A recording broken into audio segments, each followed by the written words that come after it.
The Audi TT Mk1 is a modern classic, but if you are looking to buy one, tune one, or buy parts for one, you will quickly realise Audi used a confusing soup of engine codes.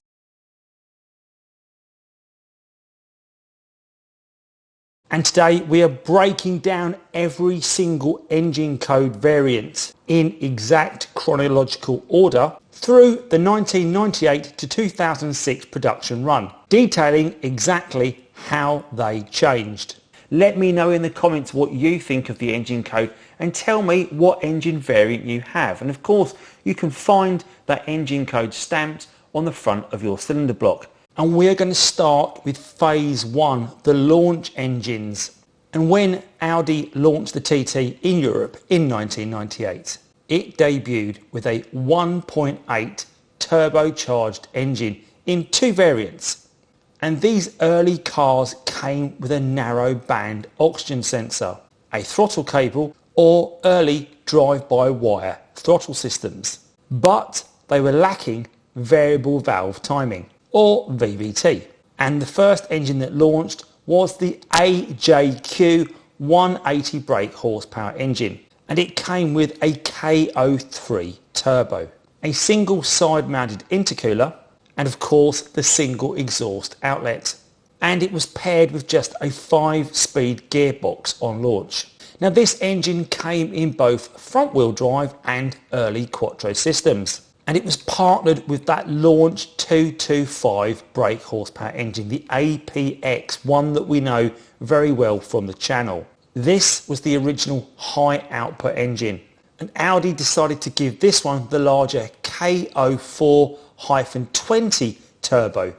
And it was paired with dual mount intercoolers this time, twin exhaust tips and a larger 80mm mass airflow sensor, or MAF. And it also came with stronger 20mm wrist pins in the pistons. And of course, the easy identifiable feature by lifting the bonnet and looking at that engine bay between these two engines is, of course, the 225 engine has that L-shaped charge pipe that the 180 lacks.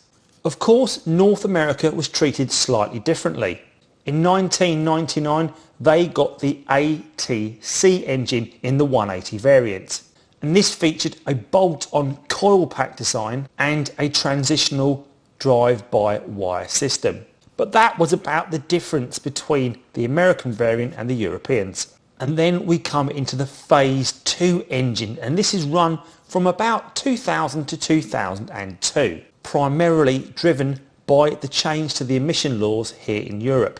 By late 2000, the emission laws had tightened. So Audi completely overhauled the engine management system. They first moved to a wideband lambda sensor. This was to enable precise fueling, and of course they also introduced the variable valve timing.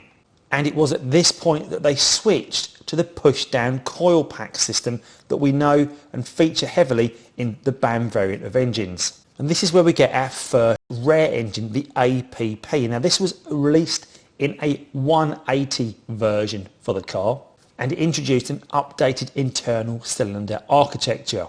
But being the transitional engine, it lacked the variable valve timing, so it didn't stay around for too long until it was updated.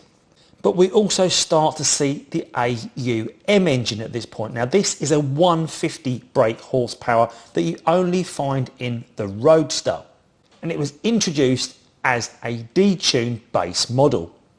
Despite the lower 150 brake horsepower rating, it also came with the more sporty K03S turbocharger. Now this upgrade is normally featured on people that try to tune the 180 also, because the K03S definitely gives a better throttle response than it does on the original K03.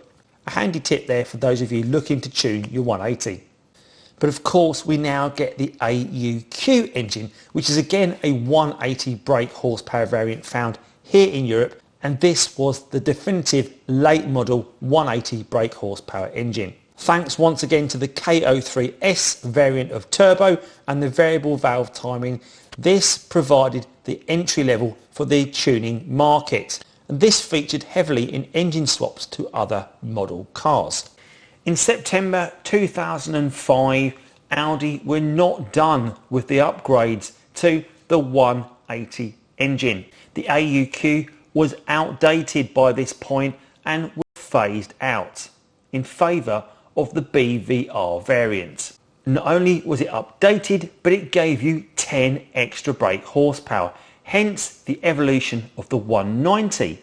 And this additional 10 brake horsepower was harnessed purely through software and electronic changes. Mechanically, the engine remained the same. And it did this by applying an advanced factory-fitted ECU remap. And Audi did this by raising the peak pressure through the N75 wastegate valve from 0.1 bar to 0.15 bar. And it also used optimized timing and fueling curves. The fuel injection and ignition timing advance was slightly tweaked to ensure it maximized the increased airflow to produce more horsepower. To sustain the higher target boost, it also tweaked the K03S turbocharger. Again, this was delivered by software, keeping that wastegate clamped shut for a fraction longer, increasing the boost pressure.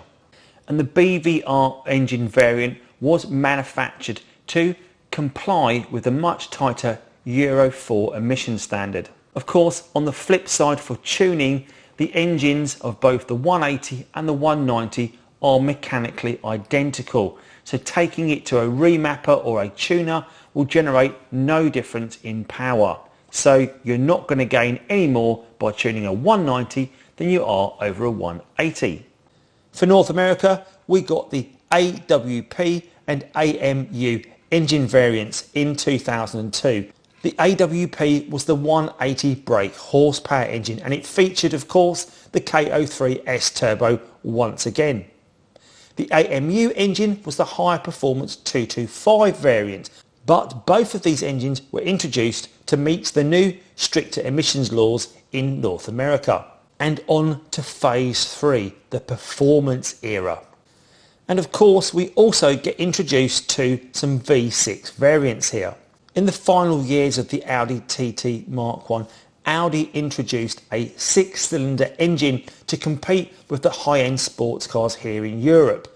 And of course, this was the VR6 paired with the DSG gearbox. And Audi used this combination of DSG gearbox and VR6 engine to showcase their revolutionary DSG gearbox with the TT as the flagship model. But the 1.8T model engines also got a revamp, and this is where we see the BAM variant of the engine that so many of us across the platform are very familiar with.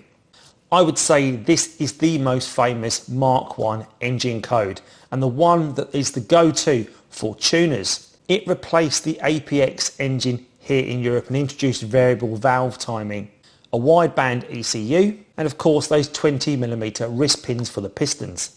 If you want to heavily modify a 225 engine to take that peak power right to the top, the BAM variant is the one for you. In Europe, the APX and the BAM engines varied quite significantly. And of course, one of the big differences was the upgrade to the wideband ECU. The APX uses the older primitive narrowband oxygen sensor paired with the Bosch ME 7.5 ECU, which is 512 kilobytes of memory. And the APX can only tell from this if it's running rich or lean. But the BAM went for the wideband Lambda, and this features a 1024 kilobit ME 7.5 Bosch ECU, and this can read exact air-fuel ratios in real time, making the BAM far safer, smoother and vastly superior in the custom mapping and tuning market.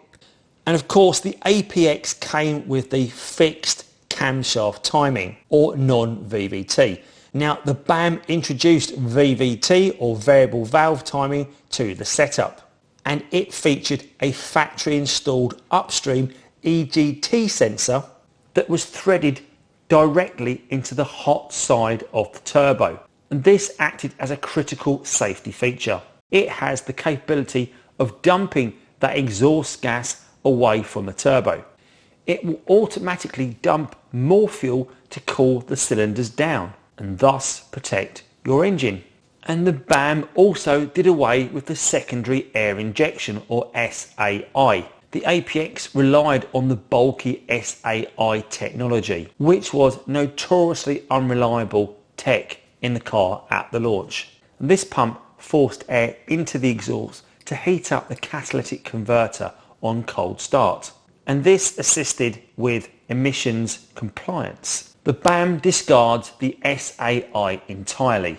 Instead, the BAM achieves identical cold start emission targets electronically by leveraging its updated ECU and VVT technology, and this clears a massive amount of clutter out of the engine bay. That's threaded directly into. Over in North America, they once again got a different version of the engine, and they got a BEA version of the 225. And this featured a top tier emission system such as a secondary air injection system. But going back to the VR6 engines, and we get the BHE engine. Now these engines produce 250 brake horsepower from the factory, and this really was a game changer because Audi stuffed the 3.2 normally aspirated engine into a space that was once occupied by the 1.8T turbo engine. It ditched the turbos entirely for a linear power delivery system, a very aggressive exhaust note, and of course that amazing DSG dual clutch gearbox we've talked about before. And if you want to take a deeper dive into that VR6 engine and the DSG history, I would recommend clicking the video link above. But Audi were not done yet with that 1.8T engine. No. There was still one more variant to come, and the grand finale, the BFV. And this was found exclusively in the Quattro Sport models. Audi pushed the 1.8T to its absolute factory limits, extracting 240 brake horsepower with a highly optimized BAM-based variant of this engine.